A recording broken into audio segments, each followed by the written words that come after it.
We're back in the workshop and it's time for some more mods on the big N70. It's time to sort out the suspension, something it desperately needs. We're going to be putting in a Tough Dog suspension lift, front and back, and we're also going to be looking at spring rates and how to get them right in your four-wheel drive. We're going to walk you through a full DIY suspension install for dual cab utes. I'll show you some tips to make it easier, and while I could do it on the hoist behind me, today I'm doing it on the ground because I bet most of you wanting to do this don't have a hoist in your shed. Let's get into it. Before you start, go around your suspension bolts the night before and give them a bit of a soak in Penetrant spray. If your suspension is old or you've done a bit of beach work, this can really help.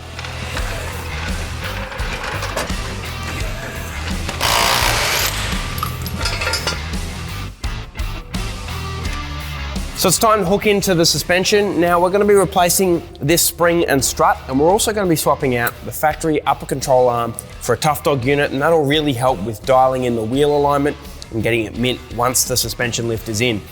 When you're looking at this for the first time, it can be a little bit daunting because there's a lot in the way, but it's relatively straightforward. Basically, I'm going to be removing the sway bar linkage here.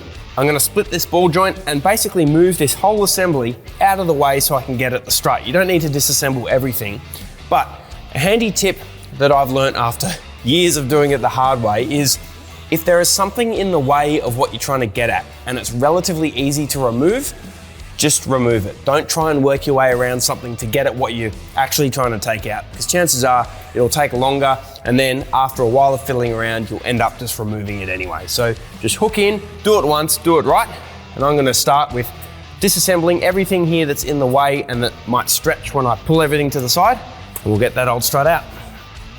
Here are the tools and parts you're gonna need. If you don't have any of these, they're fairly common and can be picked up at most tool shops. Next up, to get the upper control arm out, we need to split this ball joint here. There's a couple of different ways to do it. So I've removed the split pin from inside there and I've undone this nut.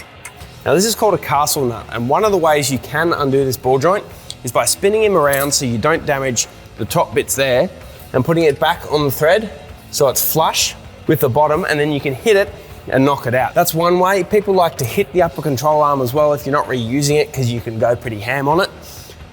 But fortunately, Toyota, they've thought of us four-wheel drivers, and there's a nice little flat surface on the front of the spindle there.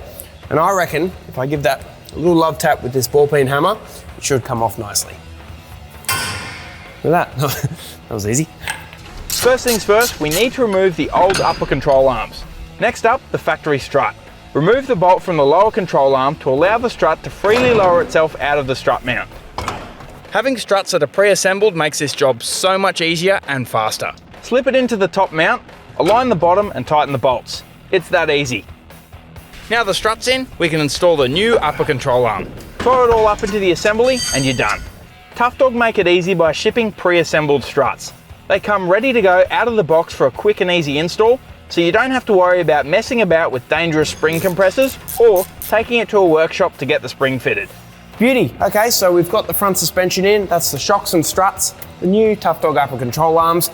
I'm going to put her back on her own weight and go over all the bolts, make sure they're all tight, and then we can start on the rear suspension.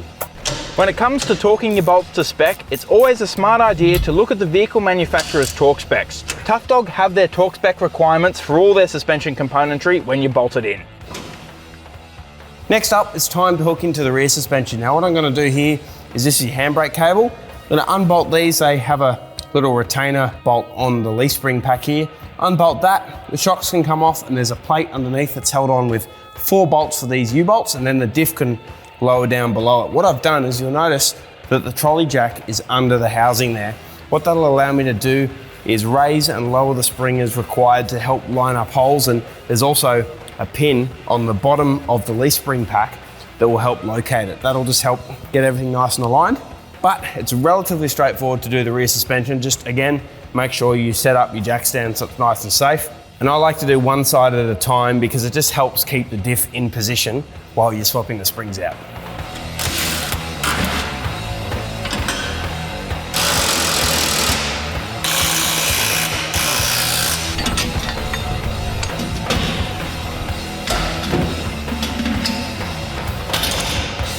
The next step before we install our new leaf springs into the vehicle is to install our bushes into the spring. And to do that, we need to give them a bit of grease. Fortunately, this Tough Dog kit comes with plenty of grease you need to do the job. But if you don't have this, you can use either a silicone or lithium based grease. Don't use rubber grease.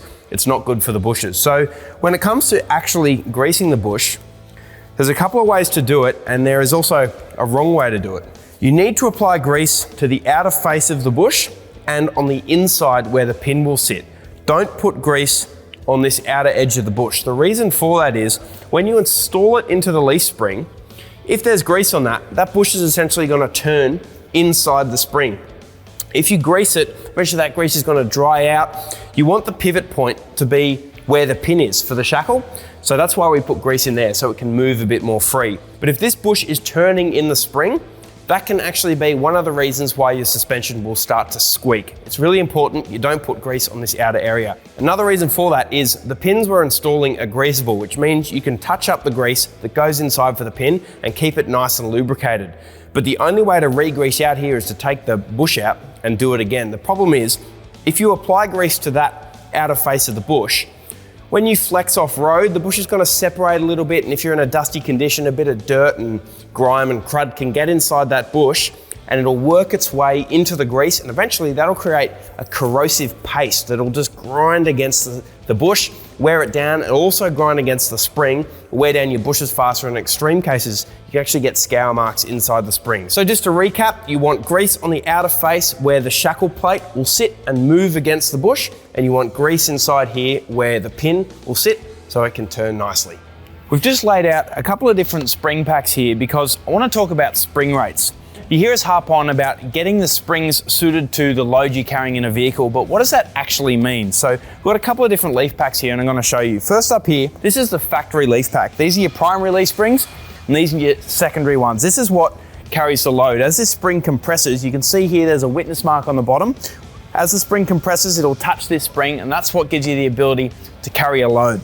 A manufacturer has a really hard job. They've basically got to create a spring that can handle a bit of load and is comfy around town.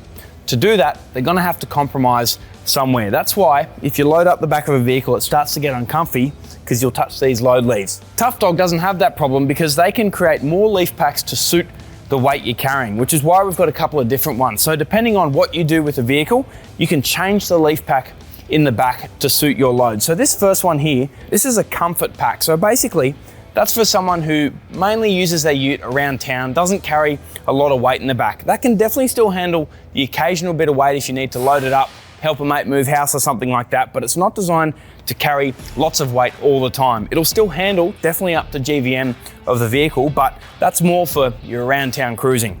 This next leaf pack here, this is a 300 constant load leaf pack, and that's what I'm gonna be putting in the back of the N70.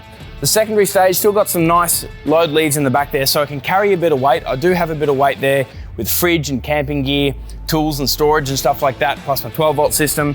I need to carry a bit of load, but I don't want to go over the top. I still want to have a nice vehicle around town, particularly when I take a bit of weight out of the back. Remember, this vehicle's got to do the Monday to Friday and take me away on the weekend, which is why I've gone for a 300.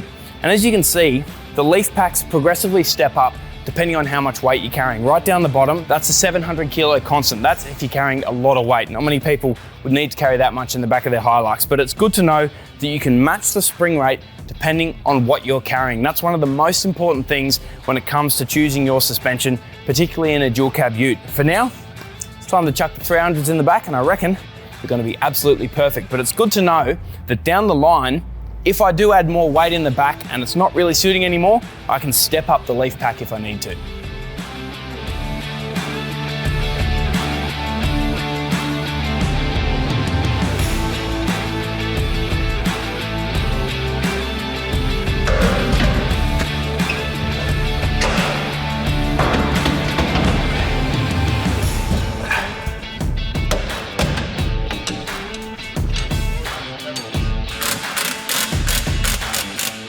Check out the size difference between the Tough Dog shock compared to the factory one. I haven't gone for adjustable ones in this vehicle. I put some adjustable shocks in the Pony and they work really well, but I decided for the N70, I'm just gonna keep it with the standard shock, but it's still gonna work beautifully in the vehicle.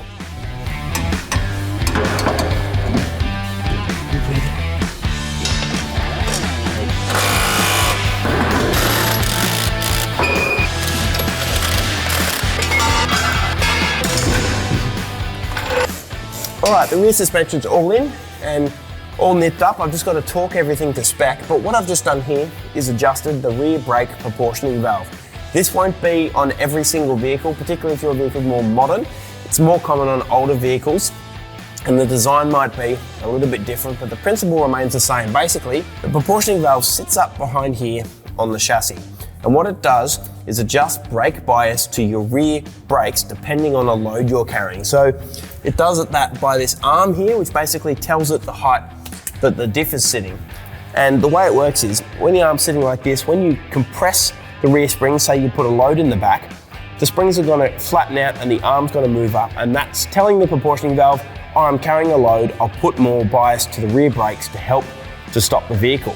And then when you unload the vehicle, the springs are going to go back to their normal ride height again, and the arm's going to go back to normal and brakes will be unaffected.